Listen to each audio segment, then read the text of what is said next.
Oi,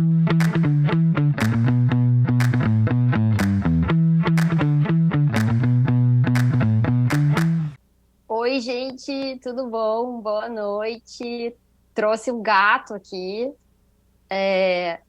Na verdade, a minha descrição mudou também, guris. Só que eu atualizei do Gabriel e esqueci de atualizar a minha. Então, eu vou começar atualizando a minha descrição, porque muita água já rolou desde aquela descrição ali. Já não reflete mais.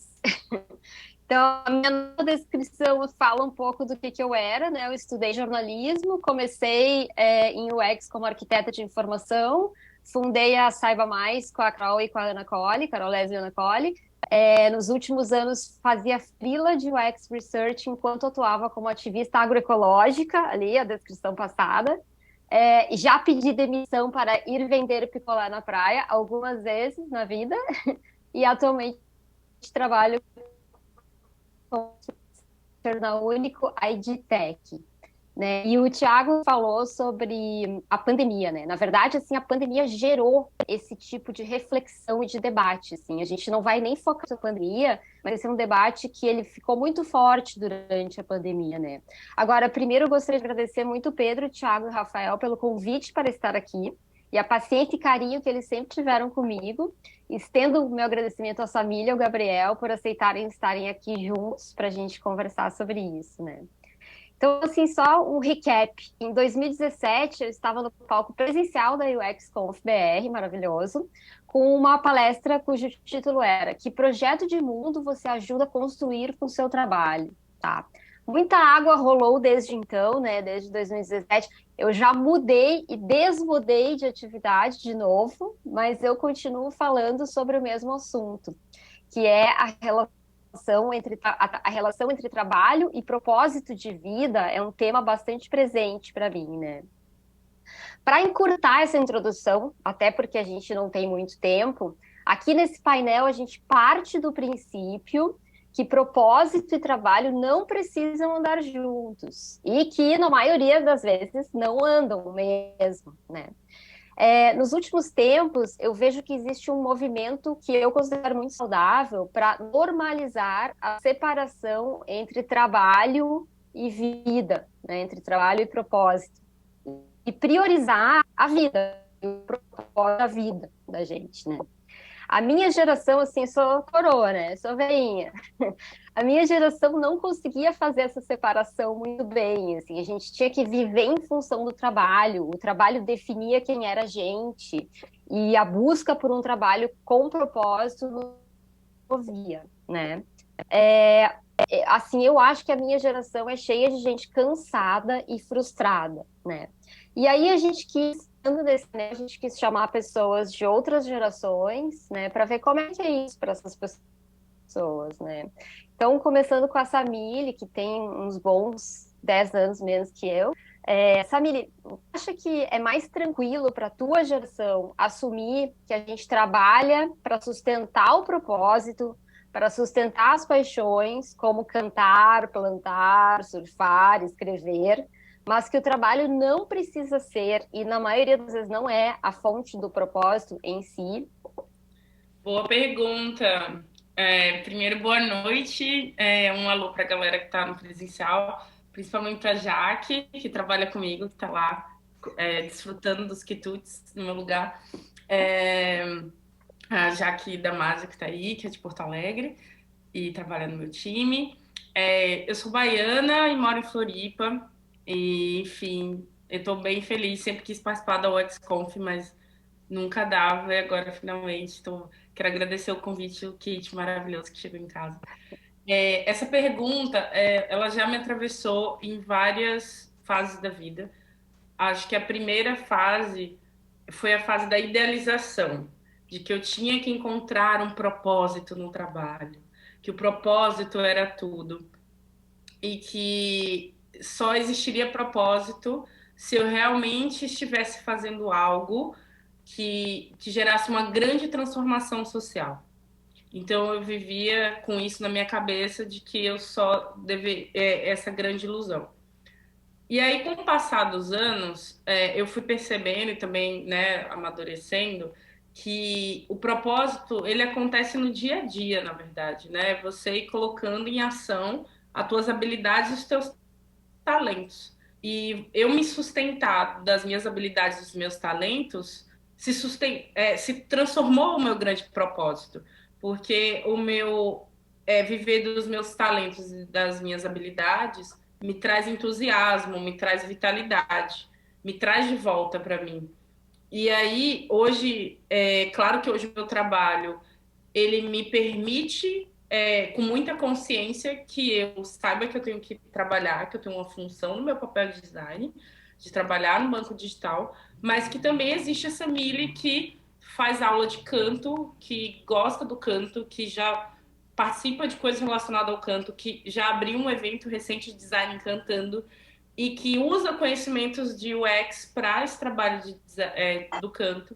Do mesmo jeito, e um outro exemplo que é essa questão, o ano passado eu fiz um curso de doula da morte, que inclusive foi com o Instituto de Porto Alegre, que eu fui olhar muito para o design nesse trabalho, que se eu quiser algum momento trabalhar como doula da morte, eu também posso fazer isso.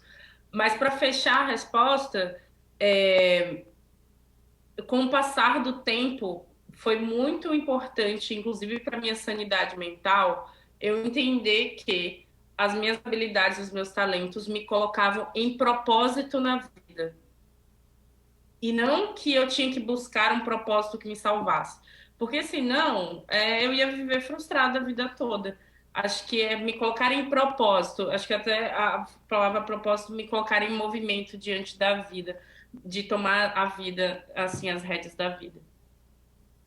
Muito bom, Samir, maravilhoso isso. Me colocar em propósito. Adorei. Amém. Gabriel, pergunta para ti agora. O Gabriel é o novinho aqui da gente, é o nosso representante da geração Z. Vamos ver. E assim, a Samília eu conheço há muito tempo, né? A gente é muito próxima, a gente já fez várias coisas juntas. E o Gabriel não, o Gabriel eu conheci agora. E eu comecei a acompanhar ele no Instagram. Quem acompanha ele no Instagram vê que ele tem muitos interesses, que ele tem uma vida inteira à parte do trabalho de design, né? Então, ele escreve, faz poesia, publica livros, é um importante ativista do movimento afro-brasileiro e também é referência na área de UX Writing, né? Então, assim, ele consegue conciliar essas coisas todas, né? Gabriel, eu queria que tu contasse pra gente, assim, como é que você concilia essas atividades com o seu trabalho, o trabalho remunerado, né? O trabalho, enfim, que a gente faz para se sustentar na vida. E eu queria saber se tu acha que dá para dizer que o emprego sustenta a tua arte? Boa noite, é um prazer enorme estar aqui. Eu agradeço a galera pelo convite. O Kit também, né? Vou reiterar que o Kit foi muito fofo que vocês mandaram pra gente. E, bom, como que eu concilio essas coisas, né? Um enorme abraço para minha terapeuta, Solange, você é maravilhosa. Acho que esse processo todo perpassa por esse autoconhecimento também, né? Mas uma coisa que eu sempre pensei, assim, que é uma pergunta que eu ouvia na escola, né? Que era, o que você vai ser quando crescer? E aí eu lembrava que a gente geralmente respondia profissões que eram notáveis dentro daquele grupo específico ali. Então, por exemplo, na minha cidade, que é uma cidade do interior, onde a profissão que as pessoas mais trabalham com mecânica é engenharia. Então, geralmente as pessoas falavam assim: eu quero ser arquiteto, médico ou engenheiro, né? Então, ficava aquela coisa de todo mundo ali se enviesando a inclinar para engenharia. Eu me envolvi nesse processo durante um tempo e acabei indo estudar. Eu sou formado em construção naval, mas eu nunca usei esse certificado para nada, assim, mas eu sei construir navios. Então, eu estudei isso na Firjan do Rio e me formei no curso, mas eu fui me movimentando para esse curso muito enviesado, né? Muito dessa perspectiva de, eu tenho que ter uma profissão notável, uma profissão que me dê estabilidade. E aí foi o momento que eu comecei a ter contato com outras pessoas, entender que não ia dar muito certo eu fazer o que eu não gostasse, né? E aí hoje eu trabalho como designer e trabalho na literatura, mas é interessante porque eu escrevo nos dois ambientes. Eu escrevo num ambiente comercial e escrevo num ambiente que não é comercial. Então, isso é muito interessante para mim, porque são espaços diferentes, mas eu estou lidando com a palavra durante o dia ali, né? Então, é uma assim, é uma atividade que me deixa muito pensativo, me coloca muito em exercício para pensar como as pessoas estão se comunicando comigo, como eu estou me comunicando em ambos os espaços também. E eu comecei a dividir muito a minha rotina pensando que eu não ia conseguir me desgrudar disso, porque eu sempre tive muito envolvimento com a cultura e com a arte. Mas são ambientes diferentes, porque lá quando eu sou Gabriel escritor, eu tenho que falar de editais, eu tenho que escrever editais para participar de concursos, eu tenho que enviar o meu trabalho para outros lugares. Às vezes você está numa palestra e você tem que desdobrar um tema. Quando eu estou no ambiente comercial, eu estou falando de design, negócios, e comunicação, mas totalmente com o ambiente corporativo. Então, uma coisa que eu sempre conversei com os meus amigos do trabalho era, tá, nós somos designers, mas o que que vocês andam lendo? O que que vocês andam absorvendo?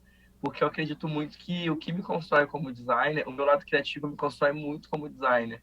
E eu sempre fui uma pessoa que acreditava que não é fazendo um curso de criatividade de uma carga horária específica que eu vou absorver isso. Eu tenho que viver isso. Então, o que que eu posso visualizar, o que que eu posso escutar, falar. Então, eu sou uma pessoa assim que eu vou tentando estar em bolhas que não são minhas. Eu gosto, sou uma pessoa que gosto de ser outsider, gosto muito de estar falando com pessoas que não têm muita ligação com os ambientes que eu vou, gosto de trocar os ambientes que eu vou. E isso tudo me alimenta como designer, porque eu tive uma experiência de trabalho em que eu tive que escrever para um produto de saúde mental. Eu já tive experiência de trabalho em que eu tive que escrever para um produto dentro de uma realidade expandida, realidade imersiva. E eu via muitas pessoas que às vezes falavam assim: ah, eu quero ir trabalhar dentro de um produto digital de saúde para aprender um pouco mais sobre isso. Mas o que que você pode absorver sobre isso agora? Tipo, o que que você estuda para além de estudar o que a gente já estuda, né, por conta da carreira? Quais são os seus outros estudos? Então, eu sempre tento ter algum estudo extra de alguma coisa que não tenha a ver com essa rotina amorosa do trabalho, porque isso vai me alimentando minha criatividade e expandindo meu repertório, né? E aí é muito mais sobre, eu vou trabalhar no produto de saúde, mas eu tenho um pequeno repertório porque eu já procurei sobre esse assunto, quis ter contato com isso. Então me alonguei, desculpa. Boa, maravilhoso, muito bom. Bom, assim, aqui, quando a gente fala em priorizar a vida e os propósitos, né, a gente, e as paixões fora do trabalho, a gente, assim, tem que enfatizar que isso não significa fazer corpo mole, né, ou de alguma maneira trapacear, entendeu, sabe? É isso que você falou, a gente transita em dois mundos, assim, com a mesma intensidade, com o mesmo dedicação, digamos, né, porque uma coisa é o nosso contrato que a gente tem com a empresa que nos contrata. E a outra coisa é a nossa dedicação para os nossos propósitos, paixões na vida, né? E eu acho que isso daí significa acordos claros. Então, eu acredito que a gente tem que fazer acordos claros e manter a impecabilidade, né? Assim, a gente é um contrato comercial, a gente combina qual será a entrega, o pagamento por ela, a gente vai lá e manda muito bem, né? E arrasa, né? Então, até brinco assim, pode perguntar para o meu gestor, para a head do produto que eu trabalho, né, que tá tudo em cima, estamos bem ali, né? E eu acredito que esse tipo de honestidade, né, inclusive, garante um trabalho melhor. Só que eu acho também que não é possível a gente ter acordos claros e impecabilidade quando alguém é explorado, né? A gente precisa, isso aí só pode acontecer numa relação de trabalho justa e honesta, né? A gente sabe que boa parte da população brasileira de trabalhadores é explorada, né? Então, de certa maneira, eu fico pensando que esse é um debate, essa coisa sobre propósito, casar o propósito com o trabalho ou não, ou procurar o propósito nas suas paixões, no ativismo, enfim, de certa maneira é um debate sobre privilégios, né? Então, eu queria saber de vocês dois, assim, uma pergunta para os dois, quem se sentir à vontade para responder, se der tempo para os dois responderem, quais são os recortes importantes de serem feitos nesse debate, já que a gente vive em um país tão desigual, em que muita gente sequer ganha o suficiente para comer e para pagar o aluguel? Acho que tem uma contribuição que é importante. Essa pergunta, ela é uma pergunta de milhões, né? Até tá refletindo isso mais cedo. Mas acho que tem um primeiro ponto que acho que para mim é entender na vida, né, de outras pessoas que estão diferentes da nossa realidade, o que que elas entendem como propósito na vida delas. Porque acho que também tem uma relação nossa, eu acho esse recorte bem importante, de que para a gente propósito se encaixa nessas perspectivas. Só que para aquelas outras pessoas, o propósito se encaixa em outra perspectiva. E eu relaciono isso muito com o convívio com a minha família. Toda vez que eu volto para o interior da Bahia, para minha mãe é um mundo muito distante, inclusive desinteressante. Todas essas coisas que eu me relaciono e que eu quero fazer. Porque para ela, o intuito dela é continuar fazendo o trabalho dela, é assistir a TV, o programa do The Voice, é assistir o Jornal Nacional. E que por muito tempo, quando eu era muito imatura, e o tempo ele é muito bom nisso, eu julgava essa relação dela com essas coisas como algo inferior. E que eu falava, mas minha mãe tem que meditar, minha mãe tem que fazer yoga, minha mãe tem que ter porra nenhuma. Então, assim, acho que tem, e não só trazendo, porque minha mãe hoje é uma pessoa que ela tá muito ali no trabalho, o foco dela o tempo todo ali, e que rola também uma característica disso. Então, acho que esse é um recorte também importante do que é propósito para essas pessoas. Acho que esse talvez seja o recorte que mais me chama a atenção, porque traz esse lugar da hierarquia do que é o propósito. Então, isso eu acho que eu traria. Entre todos os recortes, acho que esse é um recorte importante. E aí passo a palavra para o Gabriels.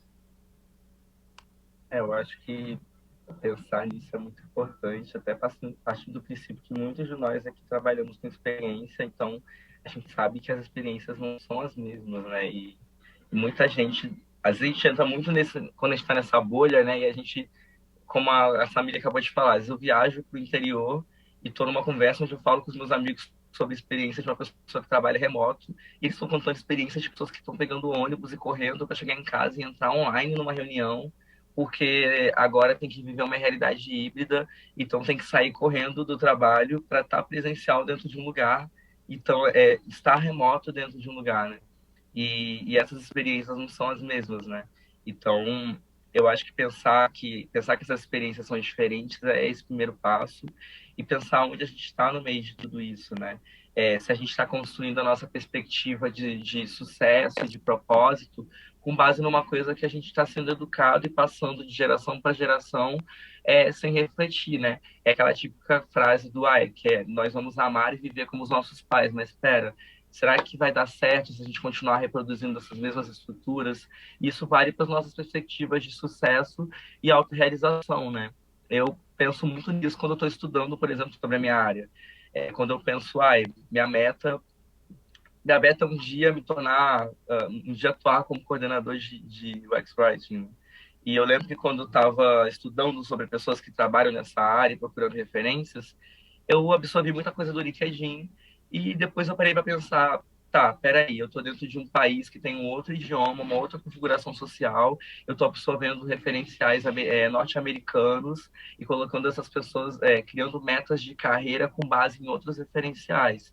E às vezes também a gente cria referenciais muito ocidentais e muito europeus para as coisas, e a gente tem que entender que cada experiência está dentro de uma visão sobre o tempo, cada realidade tem uma visão sobre a velocidade, prioridade e sobre a urgência, né?